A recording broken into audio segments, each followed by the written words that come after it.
અમરેલીના રાજુલામાં શિવરાત્રીની ભવ્યાતિભવ્ય ઉજવણી કરવામાં આવી હતી। શોભાયાત્રા દરમિયાન સતત 5 કલાક સુધી શિવલિંગ પાસે કબૂતર બેસી રહ્યો હતો।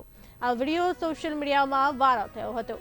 શોભાયાત્રા દરમિયાન રસ્તામાં આવતી હોસ્પિટલના સમગ્ર ડોક્ટર સહિતના સ્ટાફ તેમજ દર્દીઓએ ભગવાન ભોળાનાથના દર્શનનો લાભ લીધો હતો। ધારાસભ્ય સહિતના આગેવાનો આ શોભાયાત્રામાં જોડાયા હતા। જો કે 24 વર્ષથી શિવ ઉત્સવ કમિટી દ્વારા આયોજન કરવામાં આવતું હતું, પરંતુ આ વખતે વિશ્વ હિન્દુ પરિષદ દ્વારા ભવ્ય આયોજન કરવામાં આવ્યું છે। સૌ પ્રથમ તો હર હર મહાદેવ।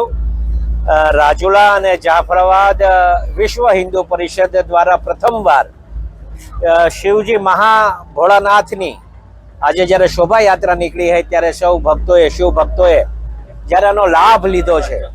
એક અનોખું આયોજન આજે રાજુલા શહેરને જોવા મળી રહ્યું છે।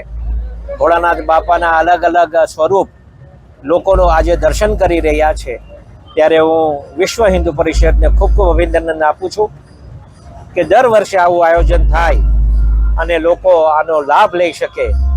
આજે ભોળાનાથની સવારી નીકળી છે, ભૂતળાઓ થોડા ઓછા દેખાય છે છતાં પણ નીકળી છે, ત્યારે હું ખૂબ ખૂબ અભિનંદન આપું છું ગામના લોકોને।